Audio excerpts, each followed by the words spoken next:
어느덧 9번째 시간이에요. 어떤 목사님께서 그러시더라고요, 저한테. 아쉽죠? 아쉽지 않습니다. 아쉽지 않아요. 9주 다 참석하신 분.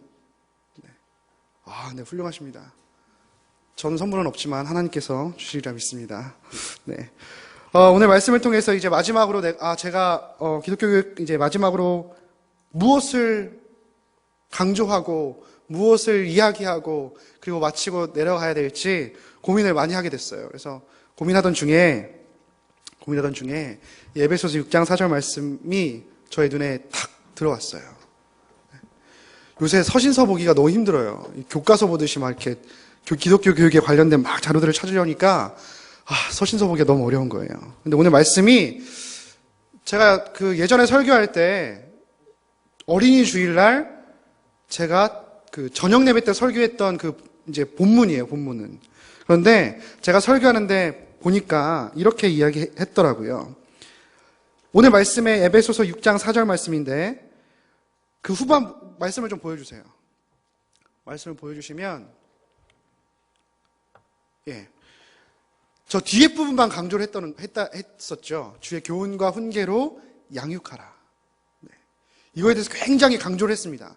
어린이 주일뿐만 아니라 가정주일날 혹시 이제 그러니까 어버이 주일에 아이들에게 강조할 때 혹은 아이들에게 이렇게 양육하십시오라고 이야기하면서 주의 교훈과 훈계로 양육하십시오 이렇게 아마 말씀을 많이 들었을 것입니다. 근데 오늘 말씀에는 그 앞에 부분이에요. 그 앞에 부분. 아비들아 너희 자녀를 노엽게 하지 말고. 여기에 좀 초점을 좀 맞추고자 합니다. 자녀 교육을 할 때 가장 많이 언급되는 말씀 중에 하나입니다. 그런데 이 구절 앞에 붙어있는 말씀을 신경 쓰지 않을 때가 참 많이 있어요. 근데 오늘 말씀을 보면 너희 자녀를 노엽게 하지 말고 라고 나와 있어요. 여러분 우리 자녀들 노엽게 하시면 안 됩니다. 노엽게 하시면 안 돼요. 그래야 되는 이유가 있어요.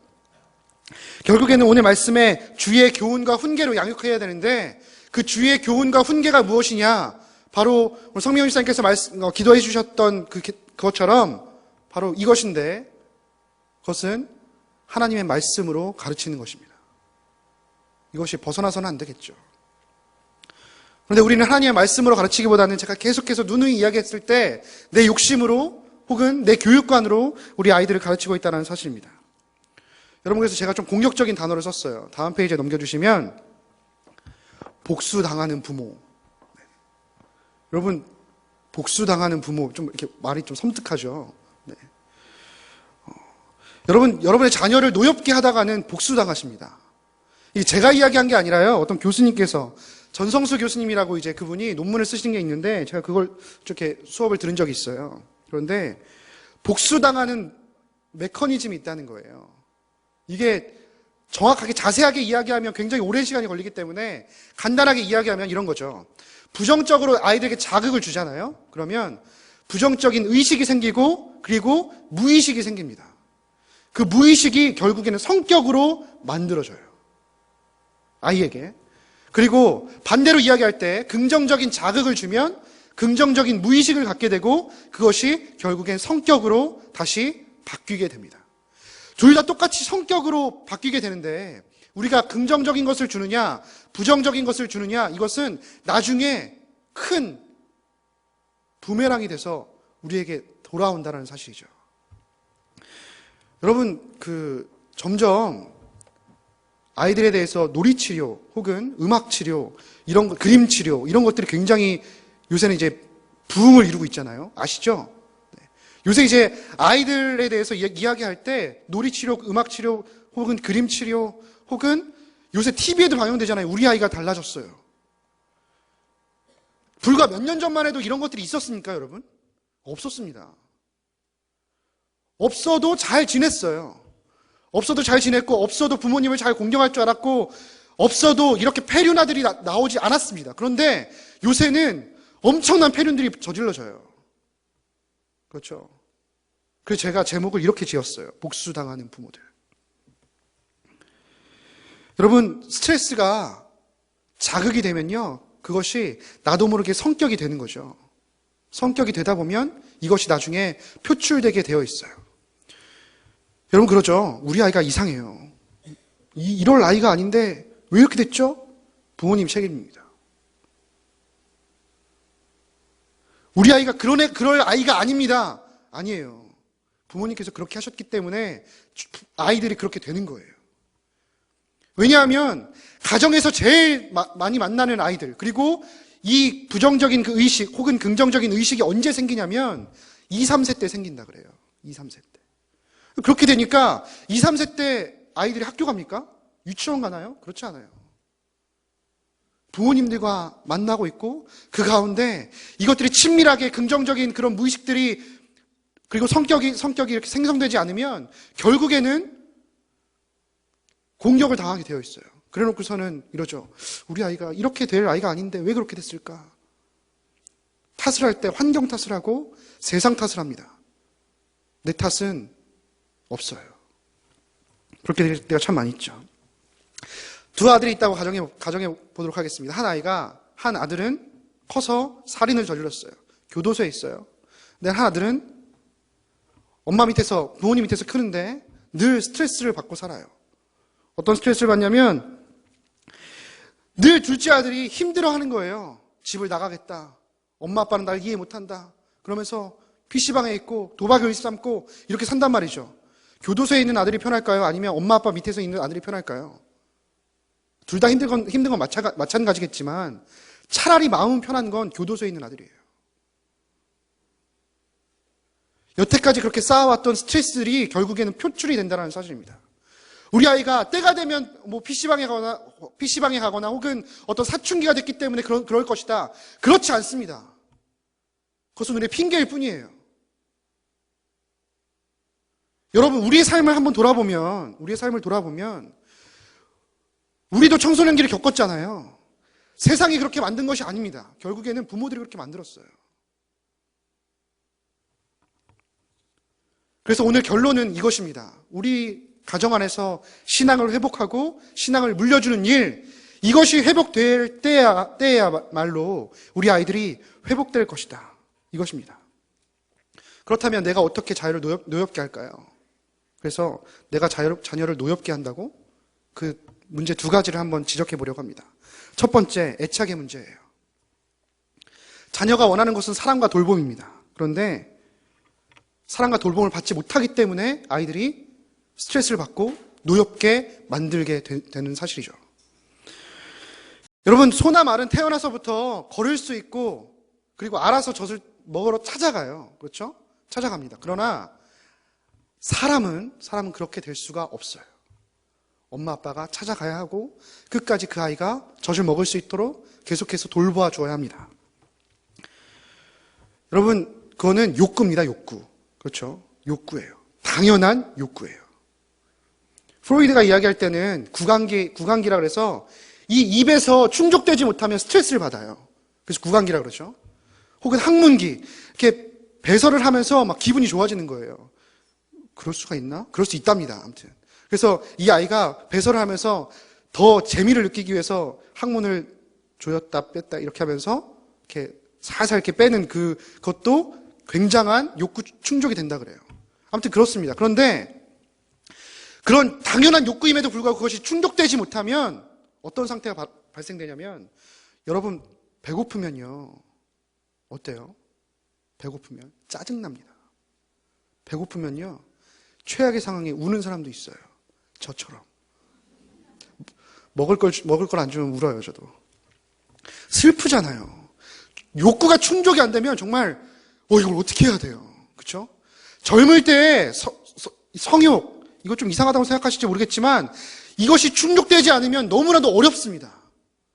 어떻게 해서든 해결을 해야 되는 거예요. 건강한 방법으로든 해결을 해야 욕구가 충족이 되고 그것을 통해서 스트레스가 해소가 됩니다. 근데 우리 아이들은 이 엄마 아빠의 사랑을 받아야 되는 그런 욕구가 있음에도 불구하고 그것이 충족되지 못하면 계속해서 스트레스가 쌓여요.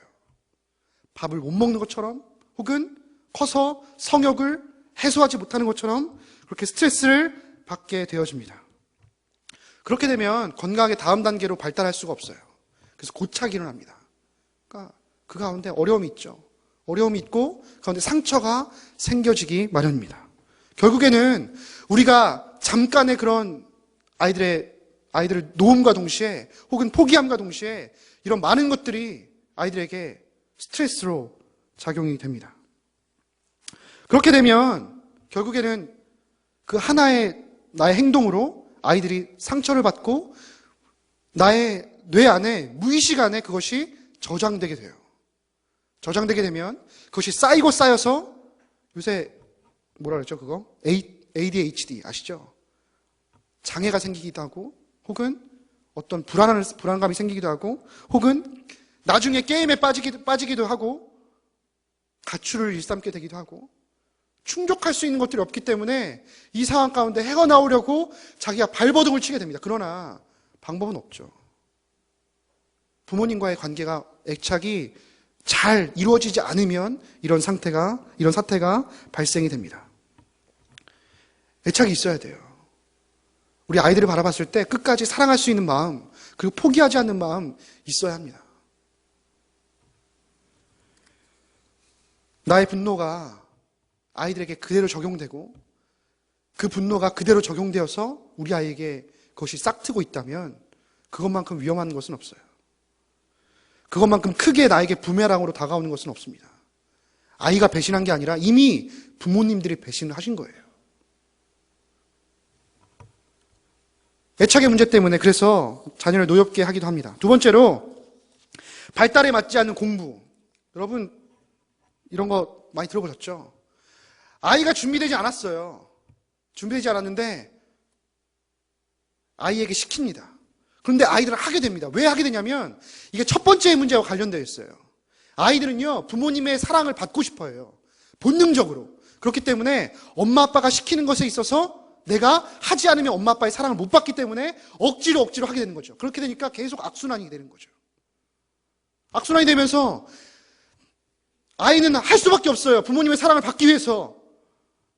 그리고 얘 잘하네. 그러다 보니까 계속 선행학습시키고 이러면서 아이는 스트레스를 받게 되죠. 여러분 저희 아이 자랑은 아니고요. 자랑이 아니죠.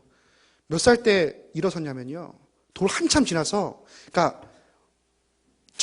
처음에 태어나면 이제 1살이잖아요. 2돌 지나서 섰어요. 그러니까 그제서야 걸었어요. 그러니까 저랑 제 아내가 너무 걱정이 되는 거예요. 보통은 돌 때 다 걷는다면서요. 우리 애는 막 걷지도 않고 이상한 거예요. 맨날 이렇게 기어다니는 거예요.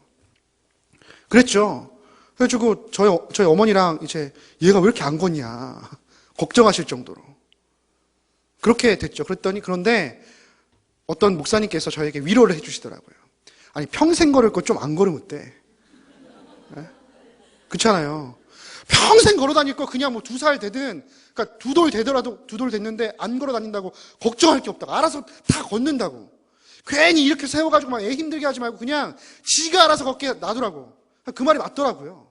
그러면서 이렇게 저한테 위로를 해주시더라고요. 여러분 그 말이 맞습니다. 어떻게 보면 지금 뭐 잘 모르겠지만 아이가 기기 시작하면 그러니까 기어 다닐 때요 근육을 뭘 쓰죠? 그러니까 다리를 앞발 뒷발 다 쓰잖아요. 그렇죠? 그렇게 되면 어깨 근육이 좋아진대요. 그러니까 부모님들은 빨리 애가 걸었으면 좋겠잖아요. 그러니까 빨리 걸으려고 막 이렇게 세우고 막 어떻게 막 해보려고 하잖아요. 그러나 결국에는 걸어 다니면 어깨 근육이 좋아진답니다. 이게 의학적으로 나와 있대요. 그분이 기가 막히게 저에게 알려주시더라고요. 근데 우리 부모님들은 빨리 우리 애가 걸었으면 자랑처럼 하시잖아요. 우리 애가 돌도 안 됐는데 걸어 다녀요. 제 친구가 이런 얘기를 했어요. 나는 돌 됐는데 돌떡 내가 돌렸다고. 뭐 그 이야기 하면서 좋겠다 참. 네. 그런데 아마 결과적으로는 이것이 늦든 안 늦든 결국에는 내가 가진 만큼의 능력을 하는 것이 제일 좋습니다. 여러분 아이의 뇌가 언제 다 완성이 됩니까? 몇 살 때 완성이 될 것 같아요? 네? 들어보신 분들은 좀 있으실 텐데 몇 살일 것 같아요? 자, 1번 3살, 2번 4살, 3번 4살까지 했죠? 5살, 4번 6살, 5번 7살.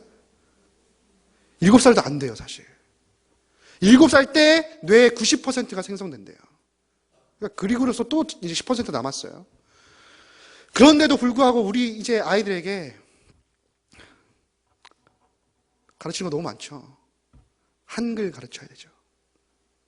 요새는 기가 막힙니다. 영어 가르치죠. 한글도 안 되는데 영어까지 가르쳐요. 아이들이 뇌가 발달되는 그 단계가 있는데도 불구하고 그게 그 억지로 이제 하게 되는 거죠. 그렇게 되면서 그 스트레스는 그대로 그 뇌에 전달이 됩니다. 아이가 잘하는 것처럼 보여요. 그럴 수밖에 없어요. 왜냐하면 나에게 최고는 엄마 아빠에게 칭찬듣는 것이거든요. 내가 공부하는 스트레스가 아니기 위해서는 엄마 아빠가 그걸 보상해주면 된다라고 이 아이는 생각하고 있지만 그래도 그 시간만큼 스트레스입니다. 상처가 되는 거예요. 하다못해 요새는 2, 3학년 건너뛰는 거는 우습지도 않다면서요. 그렇죠? 우리 애가 예를 들어서 6학년이에요? 그러면 중학교 2학년, 3학년 거 하고 있다라는 얘기입니다. 그러면서 아이들은 어떤 걸 느낄까요? 상대적인 박탈감을 느끼게 되어 있어요. 그리고 학교 공부를 우습게 생각하게 되는 거죠. 상대적인 박탈감이 어떤 걸까요? 내가 당연히 6학년 때는 지금 이거는 당연한 거고 내가 배워야 될 것은 어디냐면 중학교 2학년 과정인 거예요. 6학년이라면. 그렇다면 이 아이가 여러분 우리가 6학년 때 배워야 될 것들을 중학교 2학년 때 배운다고 생각해 보세요. 그러면 당연히 많은 교육학자들이 이 당시에 이 아이들은 최소한 이 정도 배우면 딱 좋습니다라고 했기 때문에 6학년에 맞게 커리큘럼을 짰을 거 아닙니까? 교육과정을 짰을 거 아닙니까? 그런데 우리는 그것을 무시하고 이제 하는 거예요. 그렇게 되면 어떤 상태가 벌어지냐면 학원을 가죠. 학원을 갑니다. 학원을 가서 상대적인 박탈감이 생겨요. 모르거든요. 모르는 데 있어서 그것을 계속 가르쳐야 되니까 학교에서 정말 즐겁게 공부할 수 있는 그 자체를 즐거움이라고 생각 안 하고 학원에서 있는 그 프로그램들 때문에 막 억지로 따라가면서 결국은 스트레스를 받게 됩니다. 이것들로 인해서 아이들이 스트레스를 받죠. 그렇게 해야 부모님에게 인정받으니까. 그렇게 해야 세상에서 살아남는다고 그렇게 가르치고 있고 부모님이 이야기하고 있으니까. 이렇게 되면서 정말 많은 아이들이 아픔이 있어요. 상처가 있어요. 강남에 아주 붐빕니다. 제가 예전에 있었던 교회에 예심교회라고 있었는데 예심교회 위에 생각과 마음이라는 상담소가 있었어요. 김동주 부원장님 오셨던 거 기억나시죠? 작년에. 그분이 이제 거기 부원장님이신데 그분이 인기 폭발이에요. 강남에서. 아주 잘 나가시죠. 애들이요 줄을 서요. 제가 평일날 이렇게 출근을 해보면요. 시간이 부원장님 달력 스케줄표를 보면요. 30분 단위로 끊겨져 있어요. 그만큼 아이들이 많아요. 왜 아이들이 그렇게 힘들어 할까요? 왜 아이들이 그렇게 상담이 필요할까요?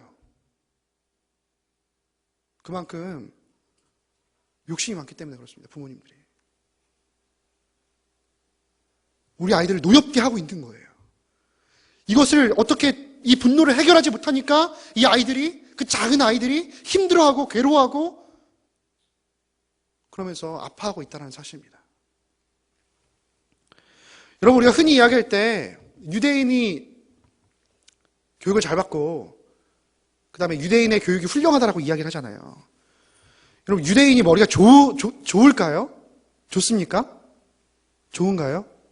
좋다고 알고 계시죠? 좀 볼게요. 유대인이 어떻게 교육하는지. 일단 첫 번째 머리가 좋은가 보여주시죠. 머리가 좋은가 1위가 우리나라예요.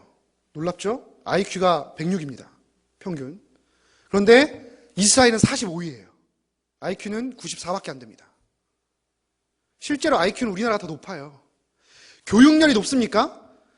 저는 우리나라만큼 교육열 높은 데는 없다고 생각해요. 기러기 아빠들이 진짜 많죠. 네? 왜 이렇게 기러기들이 많은지.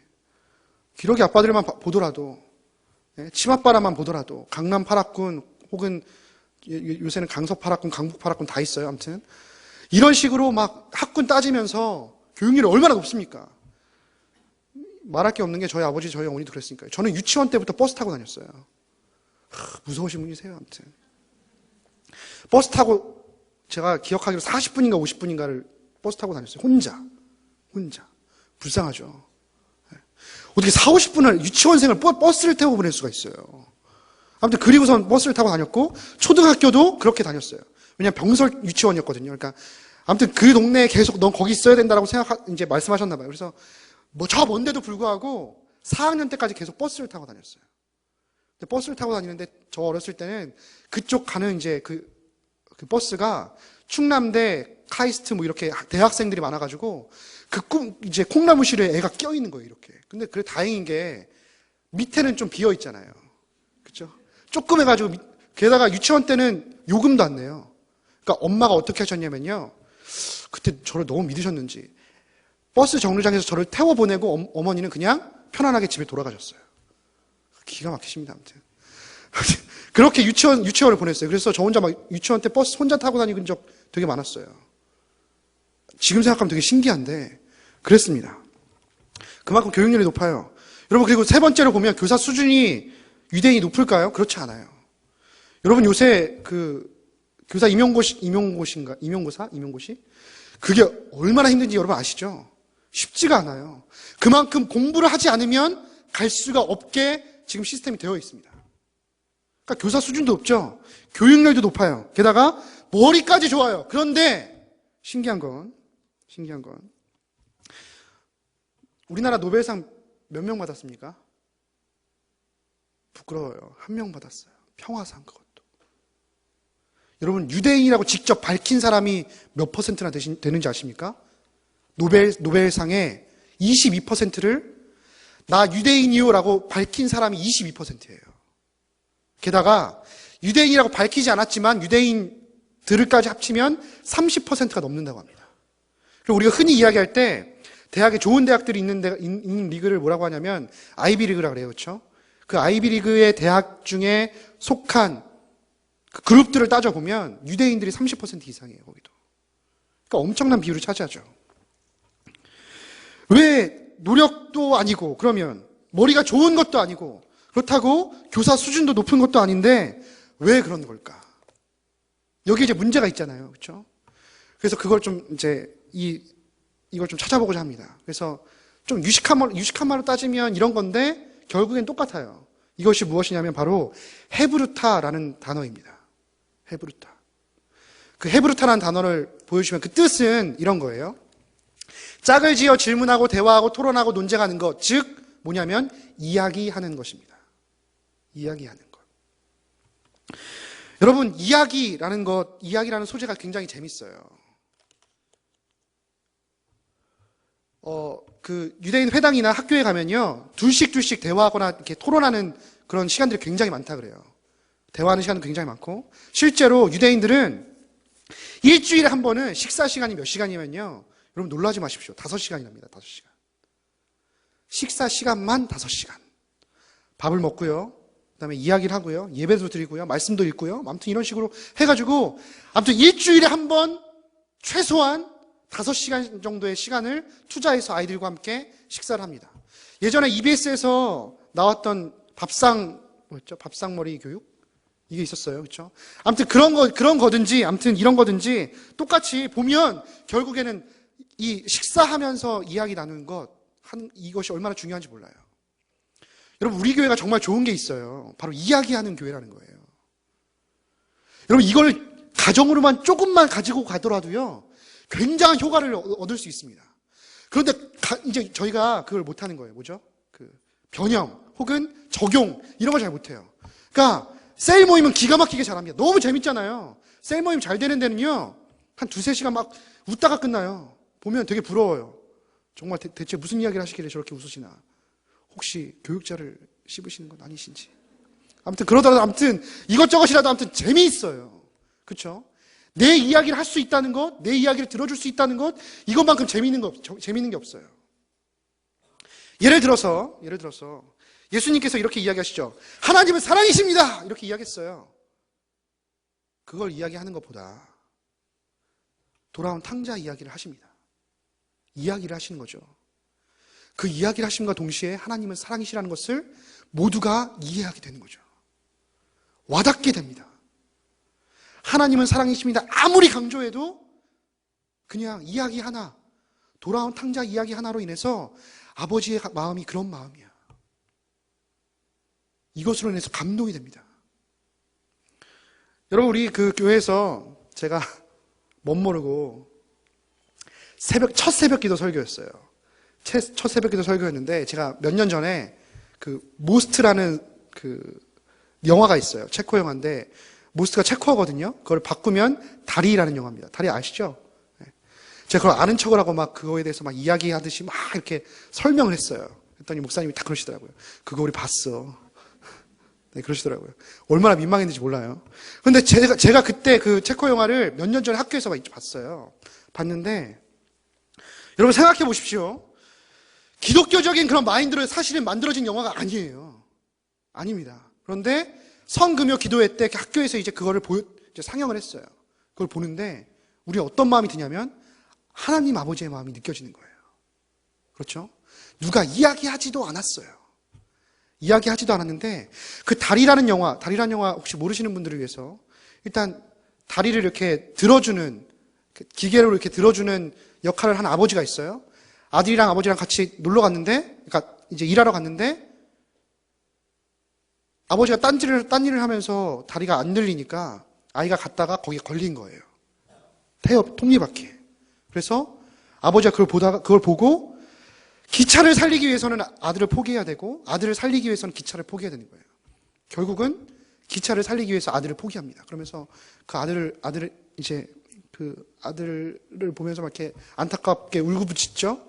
그리고 기차 안에서는 싹 지나가는데 사람들이 무슨 일이야? 그러니까 뭐 재미있게 막 지내고 있는 거예요. 자기들끼리. 막 웃으면서 떠들면서 막 여행의 흥을 즐기고 있겠죠. 대충 이런 내용입니다. 그러니까 아버지의 마음이 바로 하나님의 마음이다. 뭐 이래서 금요기도회 때 혹은 성금요기도 이제 예배 때 그 영상을 틀어주죠. 그러면 누가 시키지도 않아도 하나님의 마음을 알고 갑자기 눈물바다가 됩니다. 여러분, 하나님께서 여러분을 위해서 돌아가셨습니다. 십자가에 달리셨습니다. 이 한마디가 아니라 그 이야기 하나를 통해서 와닿는 그 이미지는 너무나도 크고 감동이 있다는 이야기예요. 이만큼 이미지라는 것이, 그러니까 이야기라는 것이 굉장히 중요한 역할을 감당합니다.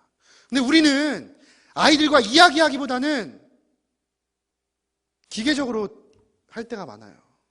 기계적으로.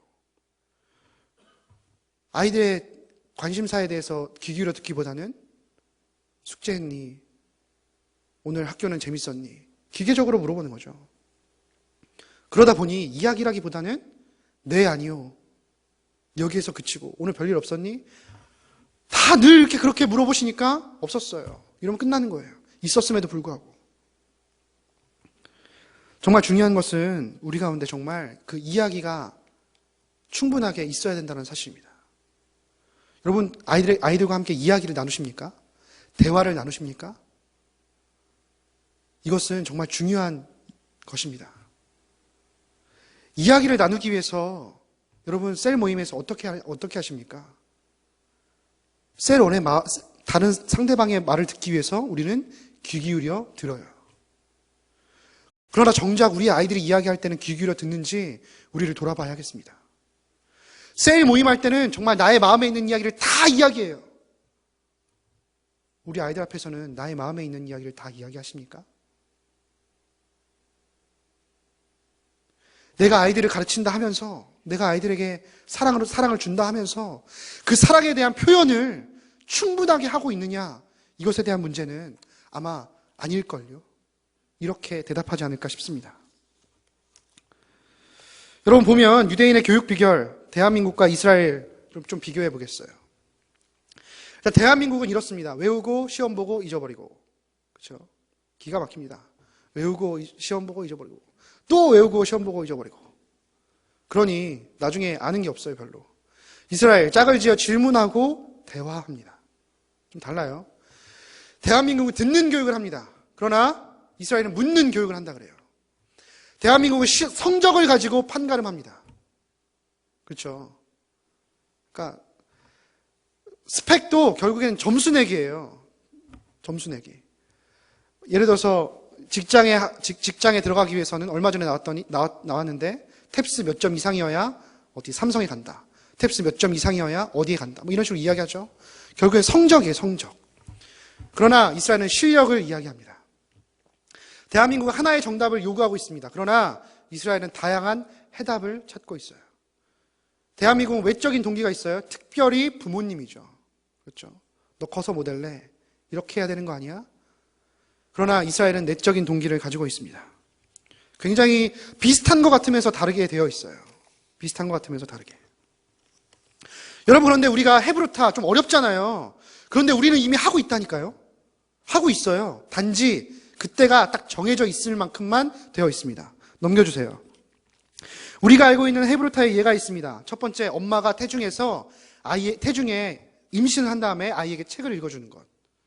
요새 제 아내가 얼마 안 남았어요. 이제 2달 남았거든요. 제 아내, 거의 이제 막달에 다가가죠. 그러면서 아빠의 목소리가 필요하다고. 그러면 이제 이렇게 쓰다듬으면서 복음아, 이렇게 제가 복음이거든요. 이야기해야 돼요. 그러면 아내가 그러죠. 찾는지 안 찾는지 잘 모르겠지만 찾는 것 같다고. 찾다니까, 네, 감사하죠. 근데 요새는 제 목소리를 들을 때 반응하는 것보다 성결이 목소리 들을 때 반응한다고 그래서, 네, 성결이가 책 읽어준다고. 아빠보다 더 낫다고. 저한테 아무튼 그러더라고요. 헤브루타의 예가 뭐 이런 겁니다. 그다음 두 번째, 식사하면서 아버지가 자녀하고 대화하는 것. 이것도 헤브루타의 예예요. 그러니까 헤브루타가 별거 아니에요. 대화하는 거예요. 그다음에 세 번째, 자녀가 잠자기 전 어머니가 들려주는 동화. 뭐 예를 들어, 그러니까 그걸 베드사이드 스토리라고 하죠. 그냥 이렇게 옆에서 아이가 잘 동안 계속 이렇게 이제 동화를 읽어주죠. 졸업하셨죠, 다들? 네. 지금 나이가 몇 살인데 다 졸업하셨죠. 엄마가 일단 태중에 아이는 없으니까 패스. 식사하면서 아버지와 자녀의 대화. 일단 아이들도 늦고 나도 늦어. 패스. 자녀가 잠들기 전 어머니가 들려주는 내가 늦게 오는데 뭐 어떻게 해. 혹은 애가 먼저 자는데 네, 패스. 헤브루타는 우리는 이미 졸업했어요. 여러분, 헤브루타를 쉽게 이야기하면 토크 어바웃입니다. 그러니까 무엇에 대하여 이야기한다. 무엇에 대하여 이야기한다. 진지하게 이야기한다. 이런 것입니다. 여러분, 우리는 아까 제가 이야기했듯이 셀 모임에서는 그렇게 즐겁게 대화하시면서 우리 아이들과 그렇게 즐겁게 대화해 보신 적이 몇 번이나 있나요? 여러분, 가족만큼 자기를 이해한다라고 생각하는 사람이 없음에도 불구하고, 야, 셀원들만큼, 셀장님들만큼 나를 이해하는 사람이 없더라, 야. 이런 식으로 이야기하는 우리네 이야기를 들어보면 얼마나 안타까운지 몰라요.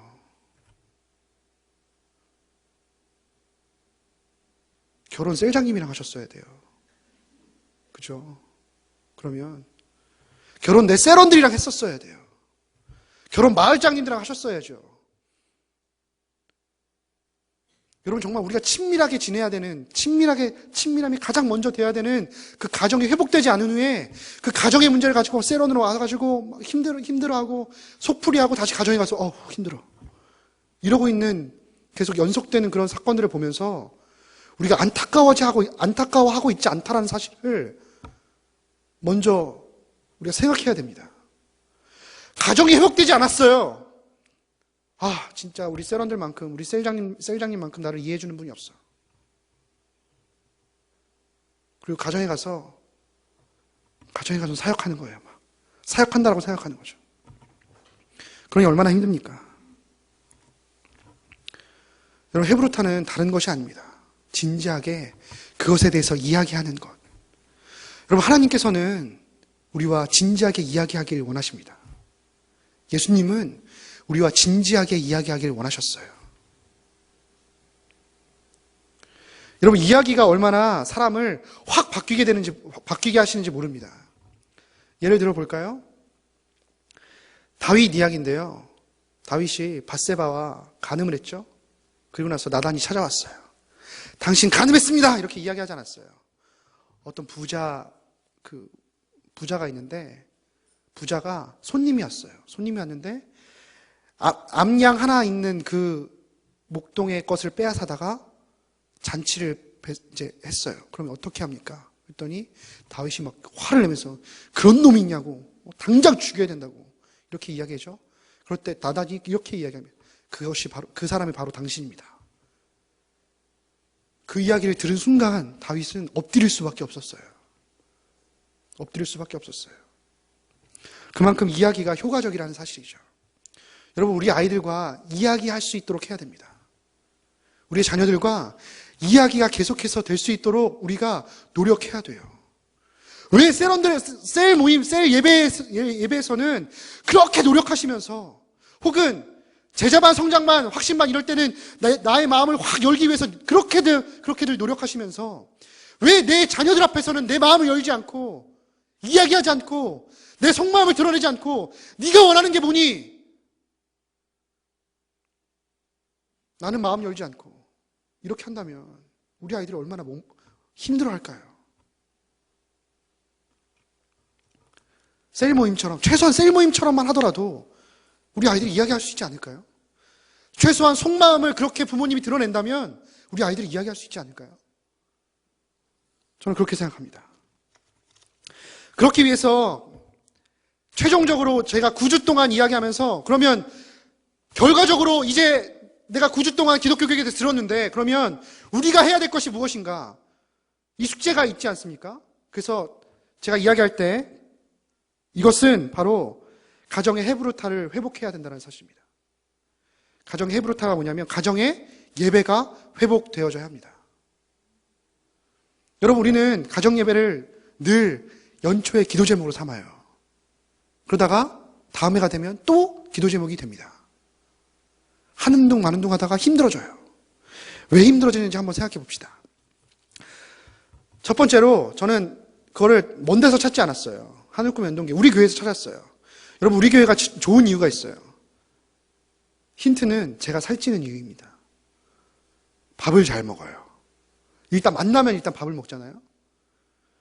그런데 가정 예배 드릴 때 일단 밥 먹는 것과 예배 드리는 것을 분리해서 생각하는 경우가 많습니다. 합쳐야 돼요. 일단 그거부터 합쳐야 돼요. 그래서 밥상 공동체 회복이 중요합니다.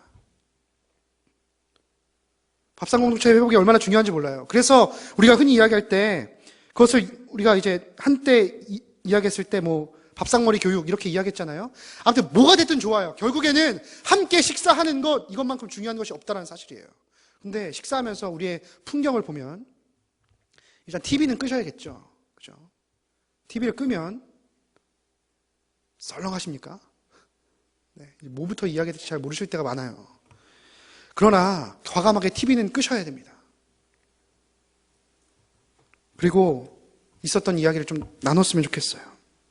그래서 밥상 공동체를 먼저 식사하는 것 이것부터가 굉장히 중요해요. 그래서 어머니들은 예배 일주일에 한 번 예배를 드리는 날은 여러분 이렇게 하면 삐지실 텐데 알파 반만이라도 좀 알파는 그렇게 열심히 잘 이렇게 준비하시면서 알파 반만이라도 좀 준비하셔서 나 대접받고 있구나 이런 생각으로 좀 하셔야죠. 그냥 있는 거 그냥 있는 반찬 내놓고 이렇게 하면 똑같잖아요. 좀 뭔가 예배 때는 좀 뭔가 다르게 우리가 디자인을 해야 돼요. 여러분 예배의 디자인이 얼마나 중요한지 모릅니다.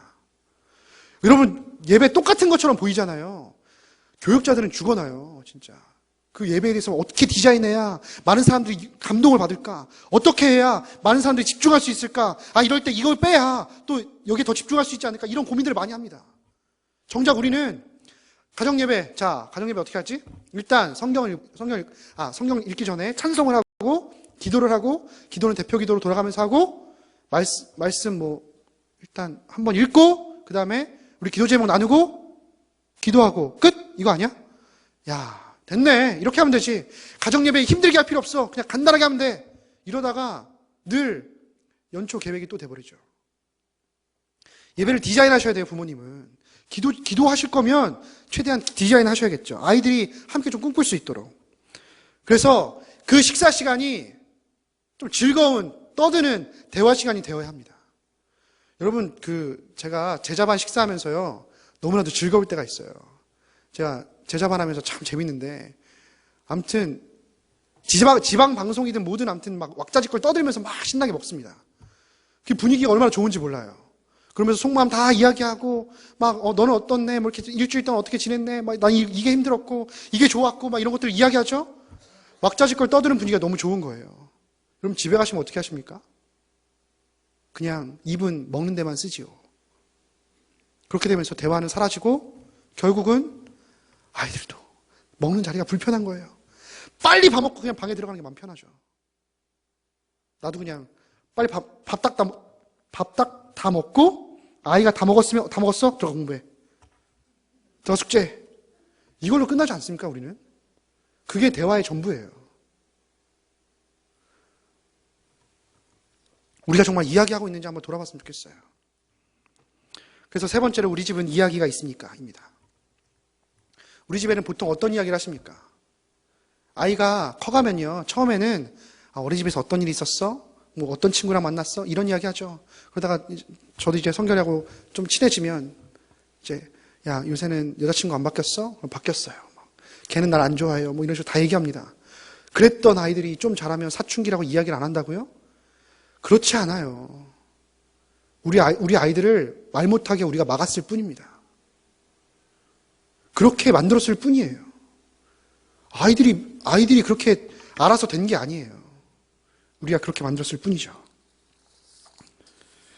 여러분, 이야기는 결국에는 어떤 거냐면 아이를 참석시키는 거예요. 참여시키는 거예요.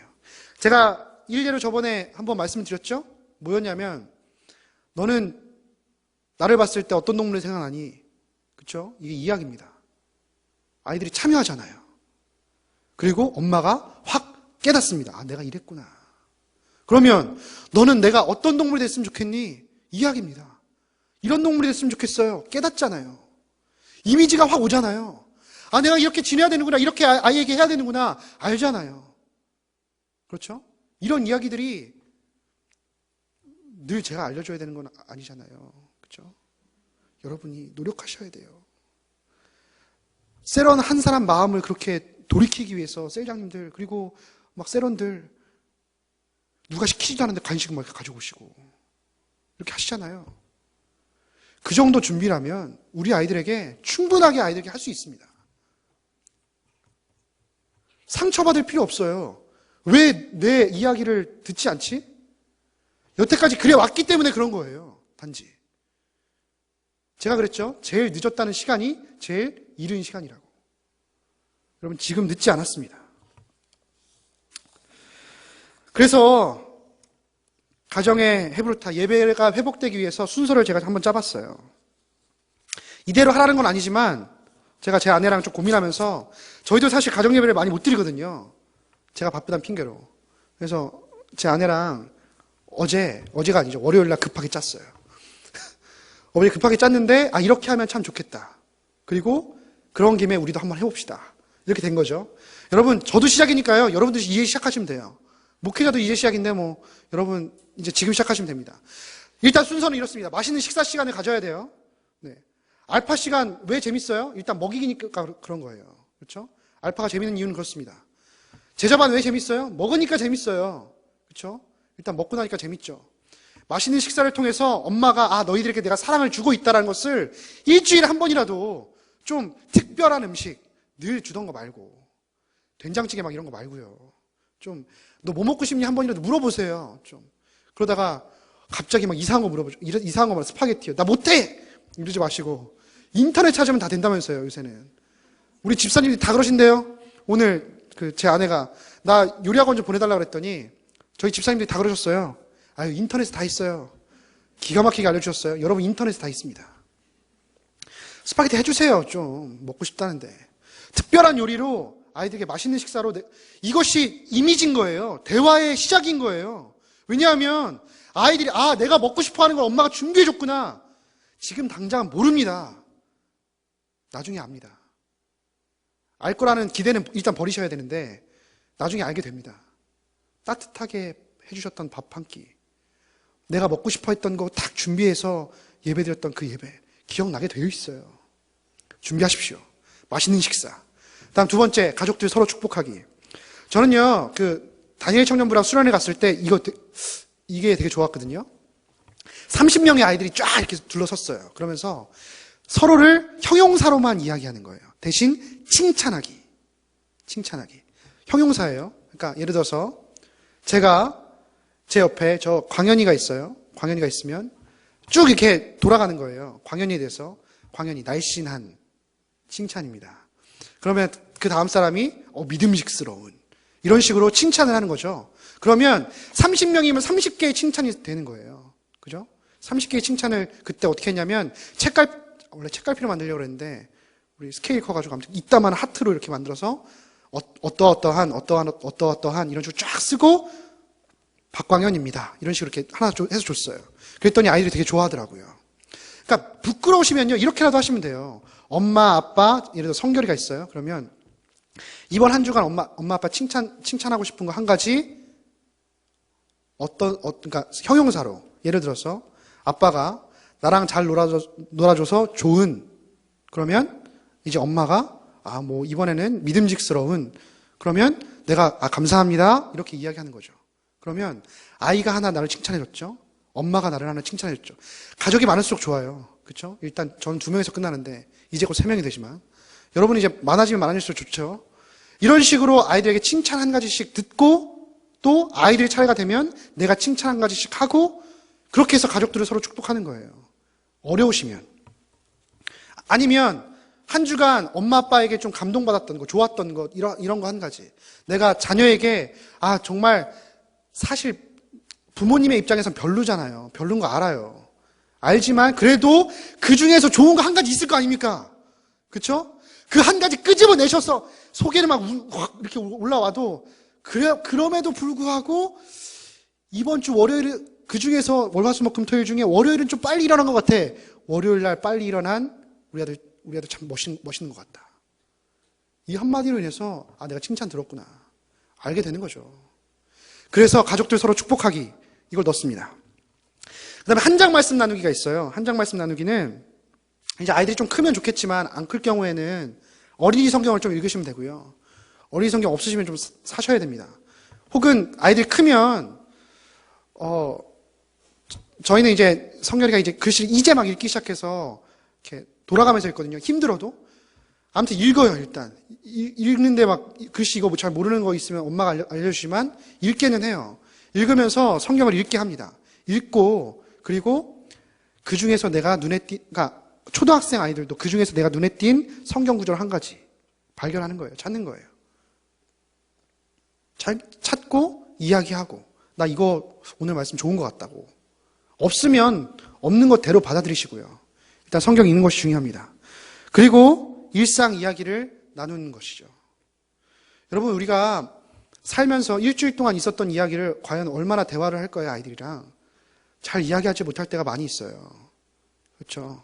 그래서 일주일 동안 있었던 이야기를 이야기할 수 있도록 가장 먼저 해야 될 것은 엄마 아빠인데 엄마 아빠가 중요한데 엄마 아빠가 자녀들에 관련된 이야기를 하시면 안 돼요. 그냥 자녀들과 관련된 이야기를 하는 것이 아니라 그냥 내 삶과 관련된 이야기, 내가 힘들었던 이야기, 내가 속상했던 이야기. 그런데 자녀들 때문에 속상했던 이야기 말고요. 그 많은 거 알지만 그거 말고요. 다른 일로 있어서 힘들었던 이야기. 그게 자녀와 나와의 비밀이 형성이 된다는 거죠. 엄마 아빠가 힘든데 나한테 이걸 얘기해 줬구나. 마음을 여는 거 중요하죠. 그리고 아이들이 이제 이야기를 하겠죠. 처음에는 분명히 힘듭니다. 힘든데 제일 중요한 것은 무엇이냐면 만약에 안 되더라도 아이들과 함께 이 순서대로 하는 것이 아니라 이런 순서가 있는데 우리 할 수 있는 것이 무엇일까? 해야 되는 당위성이 무엇인지 아이들이랑 같이 이야기를 먼저 디자인하는 것이 중요해요. 자, 아빠랑 엄마랑 이제 가정 예배하기 시작했어. 그러니까 이제 시작할 거야. 그러면 아이들은 받아들이기 힘듭니다. 힘들죠. 그렇죠? 그러니까 가정 예배 디자인하는 것부터 왜 필요한지부터 아이들과 함께 의견을 나누는 것이 중요해요. 그래야 알잖아요. 평신도들이요. 이렇게 말씀하실 때 저는 일리가 있다고 생각해요. 자, 이렇게 합시다. 왜요? 왜에 대해서 이야기를 해야 됩니다. 해명을 해야 되잖아요. 교육자들은 그 물음에 답을 가지고 있어야 돼요. 그래야 교육자들이 그리고 평신도들이 함께 움직일 수 있는 것입니다. 왜에 대한 해답이 있어야. 아이들도 똑같아요. 가정예배를 드려야 합니다. 드리자 이렇게 이야기했는데 왜요? 그러면 거기에 대한 해답을 찾을 수 있도록 아이들과 함께 이야기를 해야 돼요. 그 자체가 바로 헤브루타예요. 예배를 왜 드려야 되는지 그 당위성을 갖게 되는 것이죠. 여러분 정말 우리가 예배하면서 일상 이야기를 하는 것 어렵지만 그래도 내 속마음을 드러내고 아이들이 말하지 않을지라도 거기에 대해서 내가 먼저 드러내고 끝까지 기다려주는 거 중요합니다. 여러분, 셀장 돼보시면요, 셀원들 막 미치겠어요. 안 오시는 분들 막 있어서 셀장 모임할 때마다 힘들어 하세요, 막. 그러면서도 불구하고 셀장들이 어떤 마음인지 아세요? 아시죠? 셀장들이 많으셔가지고. 막 안타깝게 기도하고 계시다고요. 우리 아이들 향해서도 그런 마음이 있어야 되지 않겠습니까? 셀원을 품는 것처럼. 내가 믿지 않는 태신자를 품는 것처럼 그런 긍휼히 여기는 마음이 있어야 되는데, 내가 줬으니까 너도 나한테 내놔야지. 이런 그런 장사꾼 마음이 있어요. 우리 안에. 기브 앤 테이크가 반드시 돼야 된다고 생각하고 있어요. 그러면서 아이들한테 이렇게 이야기하죠. 야, 내 자식들이 배반했네. 가장 중요한 것은 내가 먼저 꺼내는 것이 중요합니다. 마지막으로 아버지가 혹은 어머니가 안수기도 해주세요. 아이들에게. 일상 이야기를 듣고 힘들었던 것들 이야기하게 되면 안수기도 해주시고, 여러분 자녀를 놓고 안수기도 하는 것은 하셔도 되는 거 아시죠? 네, 하셔도 됩니다. 그것이 아버지의 권한입니다. 아버지는 반드시 하셔야 돼요. 반드시 하시는데 가끔씩 욕심 부리는 아들, 딸들이 있어요. 나 오른쪽에 갈래요. 막 이렇게 오른쪽이 장자의 권한이거든요. 그렇게 아둥바둥 싸우는 집도 있대요. 얼마나 멋져요. 그죠? 가끔씩 이렇게 체인지해서 기도도 해주시고, 얼마나 좋겠어요. 거기에도 이제 해주세요. 오른쪽이 장자의 권한이다. 오른쪽으로 붙어라. 빨리 오면 오른쪽으로 해줄게. 막 이런 식으로. 제일 중요한 것은 그것에 대해서 우리가 가치관을 가지고 일단 먼저 부모님들이 거기에 대해서 중요성을 가지는 것이 중요합니다. 내가 별로 중요하다고 생각 안 하면요, 결국에는 흐지부지 되어 있어요. 여러분, 결과적으로 우리가 할 수 있는 가정 안에서의 기독교 교육, 이것이 무엇입니까? 가정 안에서 신앙을 전수해야 되잖아요. 신앙을 전수해야 될 것은 바로 예배를 통해서 신앙이 전수되어져야 한다는 사실이에요. 예배를 떠나서 어떻게 전수가 되겠어요? 가정의 예배가 회복되었으면 좋겠습니다. 이 순서로 안 하셔도 됩니다. 그러나 한 가지 해답이 될 수 있지 않을까 해서 제 아내도 기독교 전공인 거 아시죠? 열심히 막 책 찾아보고 했어요. 제 아내는 좀 피곤해서 금방 잤지만.